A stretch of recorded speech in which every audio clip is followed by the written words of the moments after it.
40 años, 22 de ellos los dedicó al fútbol. Pero esta es probablemente la noche más triste de toda su carrera, porque sí, hoy termina lo que para él comenzó como un sueño, pero de la forma más triste posible, eliminado del Mundial en su propia casa. Pero para entender por qué Guillermo Ochoa es un personaje tan polarizante, un hombre al que la mitad del país ama y la otra mitad culpa de todo, debemos de entender de dónde viene y todo lo que pasó para llegar a este momento. 13 de julio de 1985, nace Guillermo Ochoa en Guadalajara. Y aquí viene el primer dato que los puristas del América odian escuchar. El niño Memo era hincha del Atlas. Iba al Estadio Jalisco con su papá a gritar los goles del eterno rival. Pero el destino tiene un sentido del humor bastante cruel, porque a los 10 años se muda a la Ciudad de México. Y mientras ayudaba en el negocio familiar, las famosas tortas Don Polo, donde por cierto su tío inventó la torta cubana y el propio Memo inventó la torta suiza, el niño se fue a probar al Club América. Pero lo que casi nadie sabe es que Memo Ochoa no quería ser portero. Entró a las fuerzas básicas del América como delantero. Jugó varias semanas intentando meter goles, hasta que un día el portero de su equipo se lesionó. No había quien se pusiera los guantes y lo mandaron al arco por obligación. Ese accidente cambió por completo la historia del fútbol mexicano. A los 18 años debutó en Primera División. En 2007 algo absurdo y sin precedentes ocurrió. La revista France Football lo nominó al Balón de Oro. Un portero mexicano de la Liga MX compitiendo contra Kaká y Cristiano Ronaldo. Fue portada del videojuego FIFA 2 años seguidos junto a Ronaldinho. Parecía que el mundo estaba a sus pies, pero en el fútbol el talento no siempre basta cuando tienes el pasaporte equivocado. Y aquí es donde la historia se vuelve oscura. En el año 2011, Ochoa estaba a punto de firmar el contrato de su vida, el Paris Saint-Germain. Justo antes de convertirse en el equipo multimillonario que es hoy, lo quería como su portero titular. Estaba hecho, pero de repente estalló un escándalo. Memo da positivo en un control antidoping por clenbuterol en la Copa Oro. Fue acusado de dopaje frente a todo el mundo. 2 meses después se demostró que era inocente, que todo fue por comer carne contaminada en la concentración. Pero el daño ya estaba hecho.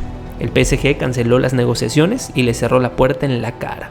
De estar a punto de jugar en París, Ochoa terminó firmando con el Ajaccio, un equipo de un pueblito en una isla de Coserga que peleaba por no descender. Y para colmo, la prensa francesa dijo que su fichaje era solo un truco publicitario, porque Televisa pagaba parte de su salario. Pero Ochoa no se rindió, se fue a Europa a picar piedra. Y entonces llegó el Mundial de Brasil 2014, el día que el mundo entero lo conoció. México contra Brasil, cabezazo de Neymar, atajada. Tiro de Paulinho, atajada. Ese día Memo Ochoa dejó de ser un portero y se convirtió en un muro.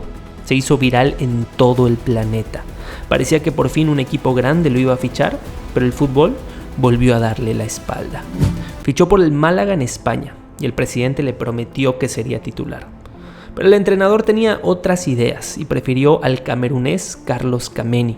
Ochoa pasó casi 3 años calentando la banca, jugando solo 11 partidos. La frustración era tanta que él y Kameni dejaron de saludarse. Ochoa mismo confesó años después que el camerunés hablaba mal de él a sus espaldas por miedo a perder el puesto. Buscando minutos, Ochoa se fue a préstamo al Granada y ahí rompió un récord, pero no uno del que se siente orgulloso. Se convirtió en el portero más goleado en la historia de una temporada de la Liga Española. Le metieron 82 goles. Los críticos lo destrozaron. La leyenda mexicana, Antonio Carvajal, llegó a decir públicamente que Ochoa recibía tantos goles de lejos porque seguramente tenía problemas de vista. Pero lo que los críticos no te dicen es que en esa misma temporada de los 82 goles, Ochoa fue el portero con más atajadas de las 5 grandes ligas de Europa, 172 paradas. El tipo no paraba de salvar a su equipo, pero su equipo no paraba de fallarle. ¿Cuántas veces en la vida te ha pasado esto? Que das absolutamente todo de ti, que haces tu trabajo mejor que nadie, pero el entorno te arrastra hacia abajo y la gente solo se fija en tus fracasos. Ochoa cargó con la etiqueta de ser el portero más goleado en la historia del América y el único portero mexicano en recibir más de 1000 goles en su carrera. Pero al mismo tiempo, es el hombre con más porterías imbatidas en el club de sus amores. Y a pesar de todo, cada 4 años Memo volvía a ponerse la camiseta verde y se convertía en otra persona. Alemania 2006, Sudáfrica 2010, Brasil, Rusia, Qatar y finalmente el Mundial de 2026 en casa. 6 Copas del Mundo, un récord absoluto, 22 años de carrera resumidos en un último Mundial. Pudo disputar minutos en el último partido de la fase de grupos ante República Checa. Y por cierto, puso el pase para el tercer gol.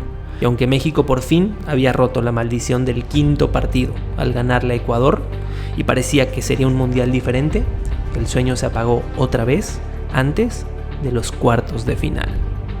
Memo Ochoa se quitó los guantes por última vez. Nunca jugó en el Real Madrid ni en el Manchester United.